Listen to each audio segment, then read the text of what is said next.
you ever been absolutely crushed by an objection before? I remember this one time. I went through my entire spiel with this customer and he just replied to me, "I'm not impressed." I just sat there silent and I didn't know what to do. And if you can't figure out how to overcome objections, I guarantee that your customers, they're not impressed with you. But we're not gonna let that happen because I'm gonna teach you how to obliterate objections. And it's all with the simple framework that has helped me close more than $20 million in sales by crushing thousands of objections. And I'm gonna share with you the 5 secret tips that make it all possible. And the first tip, it's gonna completely shake up your world because the fact is, objections are actually buying signals. Follow me on this one. Have you ever been ghosted? And no, I'm not talking about a haunted house or that Tinder date that won't text you back. I'm talking about being ghosted by a prospect. Why do you think this happens? You put all this time and energy into this opportunity only to get nothing in return. You create immaculate proposals, you put together award-winning emails, and all you get in return is silence. So why does this shit happen? Well, what's the opposite of love? No, it's not hate. Your customers don't hate you. Well, some of them might hate you, I'm sure, but it's worse. They're apathetic to you. In other words, if your customer isn't saying anything good or bad about you, they probably just don't care. And they have zero intentions of ever buying from you, and they're just waiting for that moment where you hang up the phone so they can never talk to you again. However, if they're taking the time to object to you, it actually means they're seriously considering buying your product, and they just want you to address their concerns. In fact, most customers, they actually want to be sold, but people suck at handling objections, and that's why most people don't buy. And the number one reason that most people suck at handling objections is they just argue with their customers. But here's the problem with that, is if you get into a debate with your customer, you're always gonna lose your deals. If you win an argument against your customer, you're gonna make them feel stupid, and then you're probably gonna lose. But if you lose an argument against your customer, you're gonna look stupid, and you're definitely gonna lose. So how do you create a win-win situation where nobody looks dumb? Well, you need a proven strategy. And that's our next secret weapon, which is an objection handling framework. All right, who's heard of this guy, Zig Ziglar? No, he's not an adult film star, although his name might sound like it, but he's one of the OGs of sales. And he has a very simple 3-step framework that can overcome any objection. And it's called the feel, felt, found. So let's start with feel. You feel me? Customers don't care how much you know unless they know how much you care. In other words, like I said earlier, don't get into an argument. Put yourself in your customer's shoes. There's a quote in the book, How to Win Friends and Influence People by Dale Carnegie, and it says, if you can understand that if you were born in their situation, with their experiences, and their background, you would be just like them. And if you only understood this, you would have a better chance of empathizing and influencing them, and you would be crushing your quota every single quarter. Okay, I might have made up the last part there, but the bottom line is you're gonna attract so many more bees with honey rather than vinegar.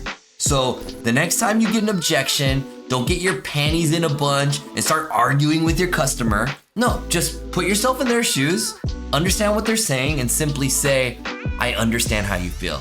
And this is going to bring them to your side of the table, and it's gonna get them to listen to you. And this is where you hit them with the next move, which is the felt. And this is where you tell them, this ain't my first rodeo, cowboy.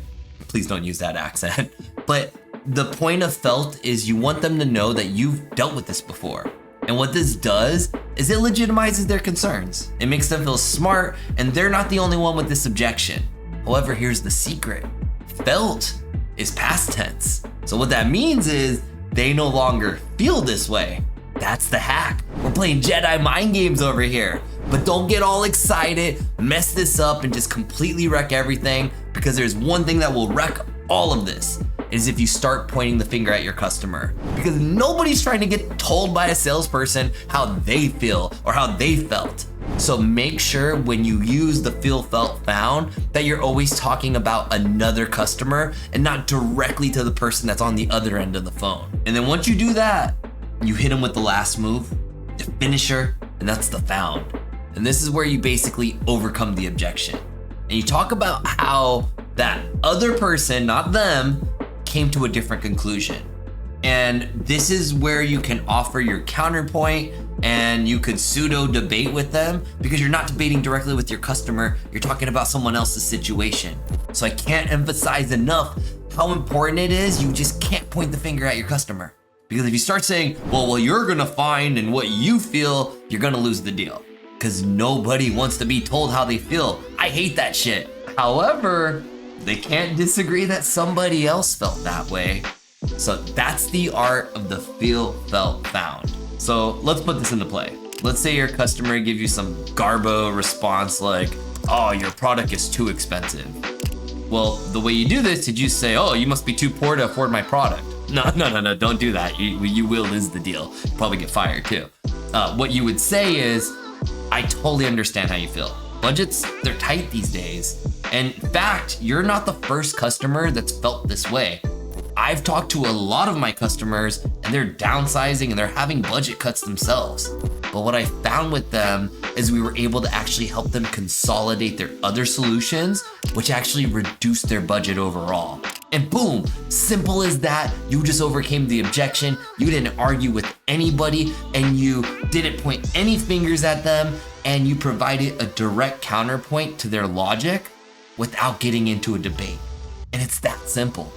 And it works. But there's something even better than just handling objections. And that's to handle objections before they even come at you.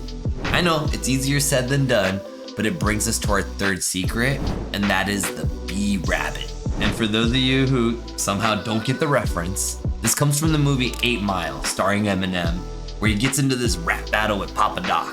And he doesn't do what you think he's gonna do and just start trashing his opponent. No, he does the exact opposite. He starts shitting on himself.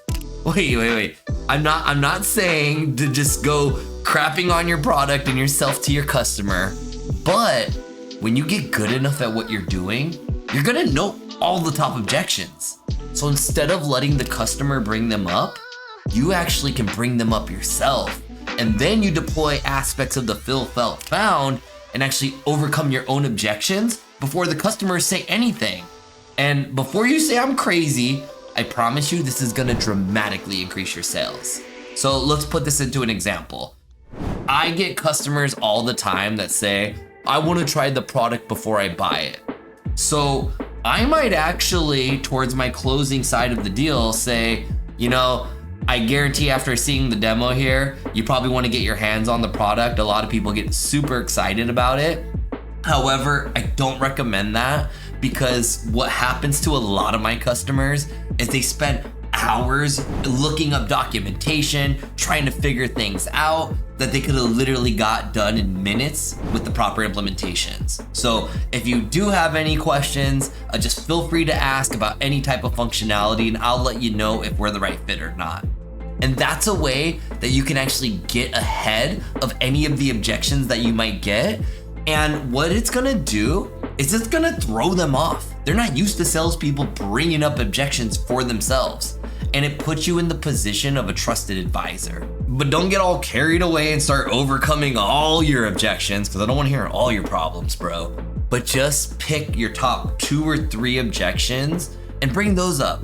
Because what it's gonna do is you're gonna overcome the main obstacles that get in your way, so then you can handle the smaller remaining objections. And it's gonna be way easier. And it might actually win you the deal. But without the next secret, you might completely blunder opportunities that you've already won and be fumbling the ball on the 1-yard line. And that is the power of silence. Imagine that you're in the middle of a conversation and then suddenly everything goes quiet. Yeah, it's awkward, it's uncomfortable, and the time just seems to come to a screeching halt. But it's completely normal to want to fill that dead space. This is where you're losing your deals, because silence, it's actually your secret weapon. So if you do all the stuff I said earlier, you drop a fill, felt, found, you do a little bee rabbit on them, and then you just start talking a bunch of garbage afterwards, it's not gonna work. What you gotta do is you gotta say nothing. And silence, it's just as awkward for them as it is for you. And if you don't fill it up, 9 times out of 10, they're gonna fill up the silence. And so I actually did a little hack to ingrain this in my head pretty early in my career. And so what I used to do is after I dropped a big statement like a fill, felt, found, I would take my phone, I used to hold my phone because I've been in sales forever, and I would actually cover the mic so I couldn't talk. And I remember sometimes it'd be like 15, 30 seconds, it seemed like 30 days, and I just wouldn't say anything. And I kind of made it a game. First one to talk loses. And a majority of the time, when I wasn't the first one to talk, because sometimes I did lose the game, but when I didn't say anything, I actually ended up winning the deal. And a lot of times what's gonna happen is you're giving your customer time to think, time to process what you're saying, and then they need to come up with something to say to fill the silence. So think about silence like a beat drop in your favorite EDM song, right? It's that moment that just makes that next note that much more impactful. And this secret alone, it's gonna help you in so much business. So I highly recommend you do it on your next call and let me know how it goes. Put it down in the comments, even if it doesn't go well, even if you end up losing the game, because the last secret, it actually comes all the way back around, and that is, you gotta be willing to walk away sometimes. Okay, Brian, now you've really lost your shit. Objections are opportunities in disguise, and you gotta be willing to walk away, okay? Just trust me on this one. Imagine you're in a game of tug of war, and you're pulling with all your might, and your hands are slipping, and they're stronger than you, and you just seem to be losing ground. Well, what if instead of just pulling harder, you let go of the rope? The dynamic completely changes. All of a sudden, your opponent, they're stumbling backwards and they're caught off guard, and now you're not the one under pressure. And that's the essence of being willing to walk away in sales. In fact, being willing to walk away, it's a big dick move. It shows you got a pair of cojones on you. Think about it like this. If you were playing a game of poker, sometimes the best move is to fold your cards. If you see a board full of aces and you play your 2-7, you're dumb. And what happens is it shows you have self-respect. It shows you have confidence in yourself and in your product, and people like that. And you're not just desperate to make a sell. And the reality is, you shouldn't be playing every hand. Not every customer is the right fit for your product, and that's perfectly okay. And so it's important to know when it's time to walk away.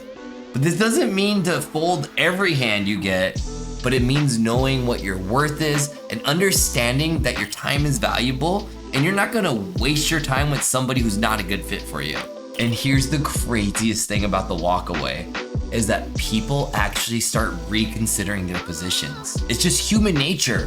When something is no longer within reach, we tend to want it even more.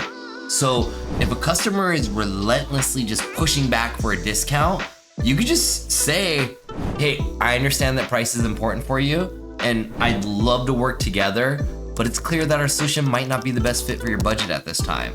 And if the circumstances change in the future, I'd be happy to revisit the conversation. By doing this, you're not burning bridges, and you're almost challenging your customer. Are they serious, or are they just wasting everybody's time? And being willing to walk away, like I said, is gonna completely shift the power dynamic, and it's gonna have a psychological effect on your customer. It's like setting a boundary. The customer sees that you're serious and that your time and your product have value. And often, it gets them to reassess their stance. And a lot of times, I've actually had them come back with a renewed willingness to meet my terms. It's a strategy that not only preserves your self-respect, but it often turns the tables in your favor, and it's gonna lead to higher close rates. So that's the 5 secrets to crushing objections. 1, look at objections as opportunities in disguise. 2, use proven techniques like the fill, felt, found to overcome objections. 3, preemptively handle those objections using the bee rabbit method. 4, embrace the power of silence. And 5, be willing to walk away when it's necessary. And once you overcome all their objections, then it's time to close business. And I suggest you watch this video we made. It's about a strategic closing plan that's gonna 5x your sales.